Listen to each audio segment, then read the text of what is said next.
자, 안녕하세요. 반갑습니다. 9월 8일, 오늘도 시작 한번 해보도록 하겠습니다. 구독과 좋아요, 알림 설정 한 번씩 꾹 눌러주시면 감사하겠습니다. 자, 일단 나오는 내용들 살펴보도록 하자면, 이 뉴욕 증시 같은 경우에는 연준의 긴축 우려가 계속되는 모습이 보여지게 되었고, 그리고 이제 애플의 급락 속 주요 기술주들이 부진한 모습을 보이며, 이 전체적으로는 혼조세로 장이 마감되게 되었습니다. 자, 이게 어떤 내용들인지 좀 말씀드리도록 하자면, 자, 인플레이션의 가장 중요한 이 세 가지가 있죠. 그게 무엇이냐? 뭐 여러 가지가 있겠지만, 그래도 이제 많이 떠오르는 건 이제 에너지, 그리고 이 식음료, 그리고 임금. 자, 근데 최근에 임금은 조금 꺾이려는 모습이 보여지고 식음료는 안정이 보여졌잖아요. 근데 이제 다시. 근데 안정이 좀 보여줬던 이 에너지가 다시금 반등하는 모습이 보여지게 되었습니다. 대표적으로 국제유가. 지금 계속해서 가격이 빠지려고 하니까 사우디랑 러시아랑 꾸준하게 생산량을 감산하는 이러한 정책을 취하면서 가격 방어력이 이제 높아지게 되었고요. 그러다 보니까 현재 계속해서 올라가면서 80불 중반까지 이 가격 상승 이후에 유지가 되는 모습이 보여지고 있습니다. 그러다 보니까 이게 인플레에 악영향을 미치게 되었고, 이러한 부분들 때문에 우려가 꾸준하게 부각되는 모습이 보여지고 있는 거죠. 근데 이제 여기서 추가적으로 한 가지만 여러분들이 더 알아두셔야 될 게 뭐냐 하면, 유가 올라간 거에서 끝나는 게 아니라, 지금 전 세계는 이 천연가스의 의존도가 높아지고 있잖아요. 그런데 겨울 옵니다.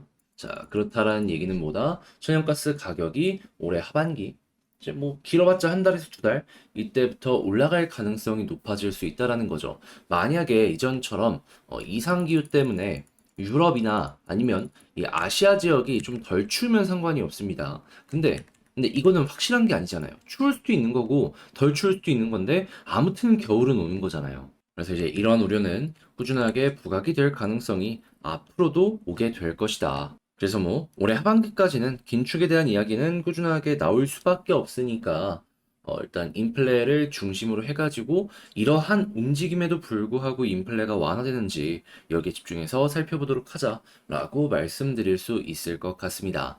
자, 그리고 이제 임금 같은 경우에도 지금 이제 이 노동시장이 불타오르는 게 좀 완화되는 모습 때문에 임금 상승률이 둔화가 될 것이다라는 기대감이 조금 커지고 있었단 말이에요. 근데 이제 오늘 같은 경우에는 이제 신규 실업보험 청구권자 숫자를 봤더니 2월 이후에 최저치를 기록을 하면서 그래도 아직 미국의 노동은 탄탄하다라는 게 보여지고 있다라고 확인을 할 수 있겠습니다. 자, 그렇다면 지금 이것도 어떻게 보면 임금 상승률 둔화에 좀 속도가 늦춰진다라고 하는 그러한 부분으로도 연결해서 생각을 해볼 수 있겠죠. 물론 주간이기 때문에 이게 시장에 엄청나게 큰 영향을 미치지는 않을 겁니다. 그래도 이게 이 유가랑 연결해서 봤을 땐 좋은 부분은 아닌 거죠. 근데 이제 이런 모습이 보여줌에도 불구하고 최근에 나온 지표들이 워낙 좋았기 때문에 그동안 매파적인 발언을 했던 페드의 주요 인사들은 이제는 지표 보고 움직이겠다. 라고 하는 비교적 비둘기파적인 스탠스로 바뀌고 있다라고 볼 수 있고요. 그런 만큼 이제 앞으로는 더더욱 지금 제가 말씀드린 이런 포인트들의 지표들의 중요성이 높아지고 있다. 여러분들 체크를 하시면서 보시면 좋을 것 같습니다. 자, 그래서 일단 이 부분이 이제 인플레, 금리 이런 거랑 연결된다라고 보시면 되고요. 그런 다음에 이제 악재는 어떤 게 있냐면 지금 미국이랑 중국이랑 갈등이 계속해서 커지는 모습이 보여지고 있잖아요. 특히나 미국이 중국을 계속해서 때리는 모습이 보여지고 있는데 중국도 맞고만 있을 수는 없을 거 아니에요. 그러다 보니 이 중국 정부에서요, 공무원 아이폰 금지령 내렸다라고 합니다. 근데 이제 아이폰을 딱 정해서 이야기를 하면은 너무 미국 타겟일 것 같으니까 여기에 추가적으로 뭐라고 얘기했냐면, 아이폰을 비롯한 외국 브랜드 제품 사용하지 말아라. 여기에는 뭐 삼성도 연결이 될 수밖에 없긴 하겠죠. 근데 일단 중국에서 아이폰 엄청나게 영향이 컸었기 때문에 일단 미국 입장에선 아이폰 중심으로 이걸 볼 수밖에 없는 것이고, 그러다 보니까는 이 내용에 영향을 받은 애플의 주가가 일시적으로 3% 이상 하락하는 모습이 보여지게 되었던 것이죠. 자, 그리고 이게 전체적인 미국의 기술주에도 악영향을 미쳤고, 그러다 보니까는 이 나스닥이나 필라델피아 반도체가 다른 지수 대비 좀 크게 빠졌다라고 생각을 하시고, 이게 이제 증시에 좀 큰 영향을 미쳤다라고 보시면 되겠습니다. 근데 이제 한국 같은 경우에도 여기에 영향을 받을 수밖에 없겠죠. 특히나 삼성전자 핸드폰 비중이 작은 것도 아니기 때문에 오늘 우리나라 부분 있어가지고 부품들까지도 싹 흔들릴 수 있고요. 그래서 이제 이런 부분을 통해서 우리는 한국의 외교적인 부분이 앞으로 더더욱 중요해질 것이다 라고 생각을 하면서 봐야 될 필요가 생겼다. 그래서 이제 현 정권의 방향성을 꼭 좀 봐야 될 필요가 있다 라는 거 다시 한번 이제 좀 체크를 할 수 있을 것 같습니다. 자, 그래서 현재 국제유가는 WTI 기준 86.87달러로 마이너스 0.77% 하락 마감하였고요. 채권은 강세에, 달러는 강세에, 금 가격은 하락 마감하게 되었습니다. 자, 그럼 이것 이외에 우리가 볼 수 있는 내용들 또 어떤 게 있는지를 살펴보도록 하자면, 일단 애플이 첫 번째 이제 견제 시작인데, 그것 말고도 지금 중국 침체 주가가 불안한 기업들이 꾸준하게 떠오르고 있다라는 내용들이 들리고 있습니다. 대표적으로 테슬라, 중국의 의존도가 높아지고 있잖아요. 자, 그러다 보니까 이런 기업들 같은 경우에는 이제 한국에서도 연결되어 있는 그런 기업들이 많기 때문에 조심을 해야 될 필요가 있을 것 같고요. 그리고 이제 당연히 한국에서도 미국 견제하는 김에 우리나라 기업도 견제를 할 수 있기 때문에 이 부분은 초긴장 상태로 웬만하면 엮여있다 투자를 안 하시는 걸 저는 개인적으로 추천을 하고 싶습니다. 향후 올라가는 모습이 보여진다라고 하더라도 이런 불안한 심리를 가지고 매매를 하기에는 그 마음고생 저는 웬만하면 안 하는 게 맞지 않나 싶은 거죠. 그거 말고도 좋은 종목 많은데 굳이? 저는 이게 핵심인 것 같습니다. 그리고 중국 같은 경우에도 이러한 부분을 굉장히 적극적으로 할 수밖에 없는 게 돈이 계속해서 들어오다가 야, 이 8월 말에 외환 보유고가 드디어 빠졌다라고 합니다. 이들의 움직임이 굉장히 적극적으로 변할 수 있으니까 여러분들은 감안을 하시면서 살펴보시면 좋겠네요. 자, 근데 이제 안 좋은 부분만 있는 건 아닙니다. 좋은 부분은 여전히 좋게 우리에게 보여주고 있어요. 자, 특히나 이제 AI 같은 경우에는 빼놓고 이야기를 할 수가 없는데, 지금 고공 성장 계속 이야기 나오고 있죠. 반도체 외에 부품 사업도 훈풍이라고 하는데, 핵심은 이겁니다. 고성 첨단 반도체가 굉장히 많이 필요한 상황이다. 그렇기 때문에 첨단 하면은 많이 남잖아요. 연결되어 있는 기업들 같은 경우에는 그냥 모든 부분에 있어가지고, 야, 이거는 진짜 올라가겠구나. 라고 이제 감안을 하시면서 보시면 좋을 것 같고, 그리고 이렇게 반도체가 고성능으로 달리고 있는 가운데, 그 반도체를 다루는 기업들에서 로봇도 지금 달라붙어 있잖아요. 자, 그러다 보니까는 로봇도 보시면 좋은데, 여기에선 지금 휴림 로봇만 조금 재미가 없다? 뭐 이런 얘기를 하고 있어요. 뭐 양아들이 오너다 뭐 여러 가지 얘기가 있는데 핵심은 뭐다? 결국에 매출 나오고 테마 유지하게 된다면은 따라간다. 순환매는 올 수밖에 없다. 자, 그리고 지금 중국 다시 지금 이제 전기차가 꾸준하게 보급이 되고 이제 본격적인 이 원년 전기차의 확장의 원년이 25년이라는 얘기가 많이 있더라고요. 지금 현재 진행하고 있는 전기차 플랫폼이 1세대고 이걸 이제 보완한 2세대가 이제 25년쯤에 나올 수 있다. 그럼 이제 이때부터 본격적으로 성능도 올라가고 우리가 이제 좀 기대할 수 있을 만한 정말 쓸만한 그런 제품들이 나올 수가 있다라고 얘기를 하는데 자, 그러면 이제 충전이랑 폐배터리 관련해서도 미래를 대비하는 이러한 투자가 증가를 할 수밖에 없겠죠. 그래서 23년, 24년은 전기차 좀 약세의 모습이 보여진다라고 하더라도 플랫폼의 세대가 바뀌는 25년부터는 여러분들도 이 부분 연결될 수 있겠구나 체크를 하시면서 보시는 거 괜찮을 것 같습니다. 자, 그리고 이제 이 조선 같은 경우에는 여전히 좋아요. 3년째 수주 목표액 초과 달성. 근데 이거는 알아야 되는 게 지금 이 원유로 해가지고 가동하는 쪽이 LNG랑 에탄올로 차근차근 바뀌려고 하거든요. 근데 전 세계 배가 다 이렇게 바뀐다라고 생각을 해보세요. 그러면 자연스럽게 일거리는 이 향후 3년 이게 아니라 그냥 계속 몇 년 이상은 꾸준하게 연결되지 않겠습니까? 그래서 저는 이런 추세가 한번 잡혔다면은 조선은 사서 걱정할 필요가 없다 정도로 보기가 상당히 괜찮을 것 같아요. 특히 강한 경쟁자가 중국은 저가 수준인데 여기는 기술력이 좀 딸리고 그리고 일본이 어떻게 보면 우리나라의 최고 그거였거든요. 그런데 2020년에 뭐 있었죠? 그 초대형 컨테이너선 사고를 두 번 쳤잖아요. 한 번은 그 수에즈 운하 맞고 한 번은 그 태평양 가는 길에 적재를 해놨던 컨테이너가 바다로 빠졌었습니다. 아, 그리고 하나 더 있다. 그 화재 나가지고 자동차 실려 있는 거 전부 전소됐던 거. 그래서 이거는 어떻게 보면은 한국의 위상을 조금 더 높여줬던 일이 아닌가.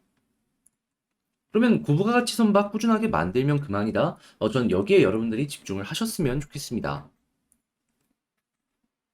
그럼 이제 이들이 치고 올라오는 모습만 안 보여지게 된다면 한국 더더욱 편하게 볼 수 있겠죠. 그래서 이제 조선 쪽 관심 있으신 분들은 이러한 내용들도 같이 한번 연결해서 보시면 괜찮겠네요. 근데 뭐든지 간에 일단 우리나라 조선 잘 풀리는 모습이 보여주고 있다. 이게 정말 중요한 것 같습니다.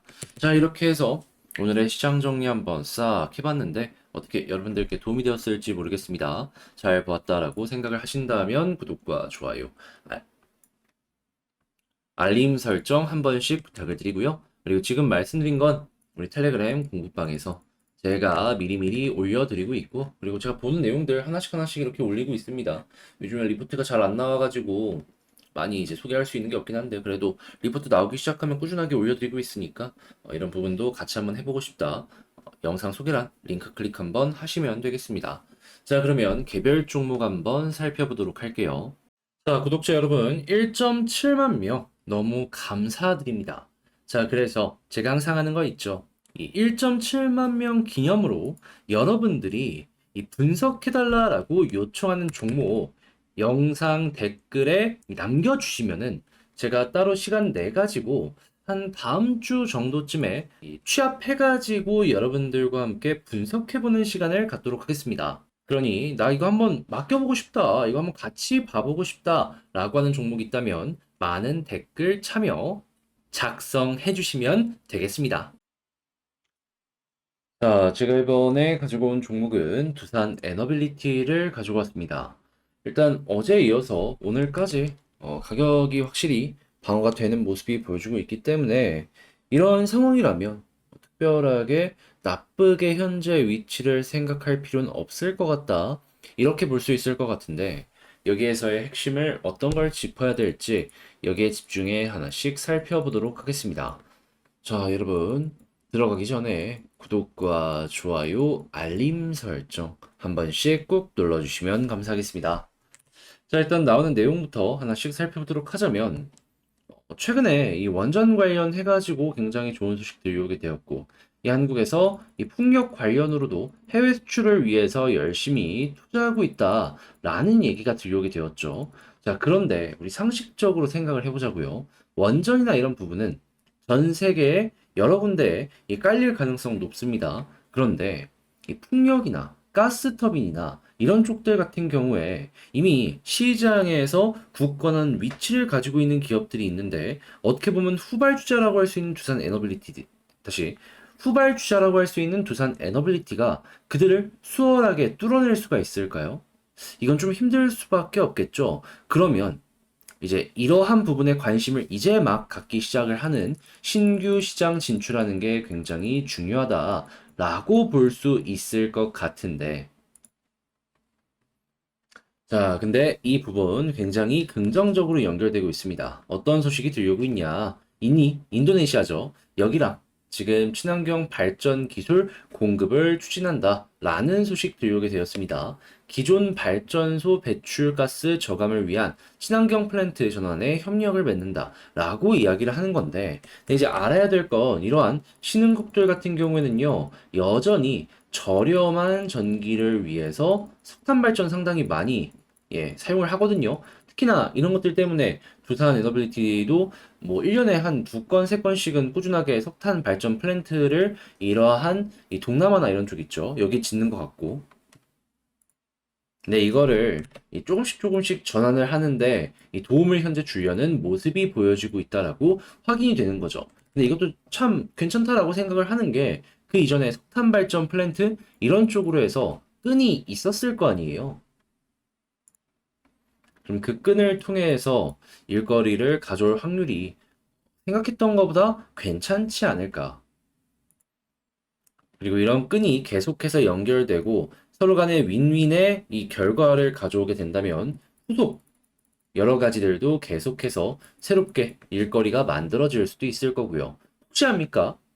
이런 동남아 국가에서 원전 관련된 이 발주가 나오게 될지. 자, 그래서 이제 이러한 부분이 향후 미래의 성장성 부분에 있어서 다시 참 도움되는 내용이다.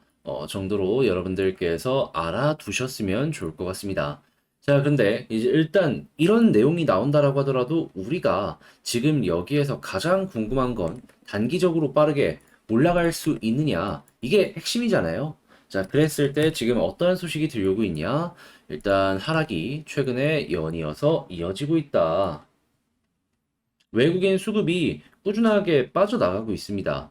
그래서 이것만 보면 악재가 맞는데, 근데 이제 이전에 매수했던 물량이랑 연결해서 한번 생각을 해보자고요. 자, 근데 8월 31일 기준으로만 놓고 보면 거의 5만 주 정도를 매수를 했는데, 다시 5만 정도를 매수를 했는데, 지금 이 한 6일 동안 매도한다라고 하더라도 5만이 안 되거든요.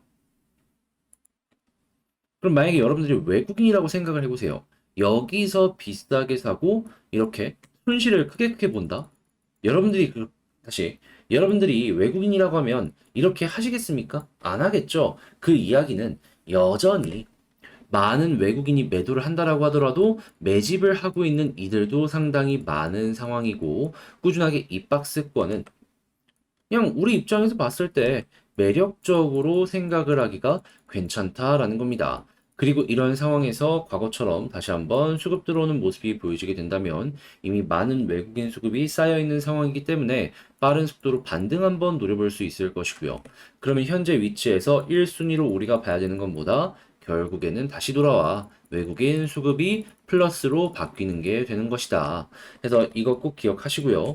그런 상황에서 이제 지지라인 하나씩 체크를 하도록 하자면 가장 좋은 건 241선. 이것도 이제 이전 영상에서 말씀드린 건데 자, 근데 이제 다시 한번 중요한 내용이니까 여기 이탈 없으면 굳이 매도할 필요 없다. 다시 한번 말씀드리고요. 자, 그런 상황에서 만약에 이탈하면 어떻게 되냐라고 할 수 있는데 이 속도는 조금 느려질 수 있습니다. 이제 월봉의 120개월선, 여기 초록색 선, 여기까지 빠질 수 있다라는 거 생각하시고 난 길게 볼란다. 라고 하면 여기 이탈 없다면 굳이 이것도 매도할 이유는 없겠습니다. 자, 그래서 이건 여러분들 취향에 맞춰서 쓰시면 되겠고요. 그런 상황에서 이제 21선을 돌파하면 어떤 모습이 보여지게 될까요? 제 개인적인 생각으로는 현재 위치에서 볼린저 밴드 상단 이게 좀 내려가긴 할 거거든요. 그래도 여기 언저리까지는 한번 가지 않을까 이렇게 기대를 하고 있고요. 그리고 만약에 여기에서 이 위를 향해서 추가적으로 더 올라가는 모습이 보여지게 된다면 이 수렴이라고 하죠. 네, 수렴. 그래서 이 위쪽을 향해서 여기서 이제 횡보하는 모습이 보여지게 된다면 수렴 이후에 이제 발산 여기가 시작입니다. 그래서 여기서부터 이제 2만 원 언저리까지 올라가지 않을까. 그리고 딱 이 라인 언저리에서 가격의 방어가 나오는 것도 이 힘이 아직 완벽하게 끝나지 않은 증거다라고 볼 수도 있을 것 같네요. 근데 이제 저는 개인적으로 이런 모습이 나온다라고 하더라도 웬만해서는 이전에 있는 고점 위에서 행보하는 거 이게 최고의 그림이지 않을까? 자, 그러면 지금 여기에서 이제 우리가 어떻게 해야 되는지에 대해서 총정리 한번 해보는 시간을 갖도록 하자면 일단 첫 번째 나오는 뉴스를 놓고 봤을 때에는 에너빌리티 기존의 것을 훨씬 더 많이 팔 수 있는 그런 환경이 조성이 되고 있기 때문에 야 이거는 성장의 시간이 보여진다. 그러니까 호재다라고 보시면 될 것 같고 두 번째 수급적으로 봤을 때 아직도 매집이 많이 들어왔지만 그래도 빠른 속도로 올라가기 위해선 외국인이 돌아오는 모습이 나와야 된다. 자, 그리고 세 번째 지지라인은 현재 위치 241선 여기 보시면 되는데 이탈한다라고 하더라도 나는 좀 길게 볼란다. 그러면 월봉의 120개월선 여기까지 보시면 될 것 같습니다. 그리고 이제 올라갔을 때 21선 돌파가 첫 시작이고 그런 다음에는 이전에 있는 고점 여기 위에서 횡보하는 거 기대하시면 될 것, 다시 횡보하는 게 나오면은 그 다음에 이제 기대 한번 해보시면 좋을 것 같고, 그런 상황에서 만약에 모든 걸 돌파하게 된다면 결과적으로 2만 원 아래 이 언저리까지 한번 노려보시면 좋을 것 같습니다. 자, 이렇게만 하더라도 에너빌리티 충분히 일단 단기적인 이 전략으로는 괜찮지 않을까 싶은데, 잘 이용하셔가지고 에너빌리티 좋은 결과 여러분들께서 만들어 가보셨으면 좋겠고요. 이제 오늘이 금요일이니까 이제 내일부터 주말 시작인데, 즐거운 한 주 되셨길 바라며 주말 푹 쉬고 다음 주에 다시 한번 좋은 내용으로 인사드리는 시간을 갖도록 하겠습니다.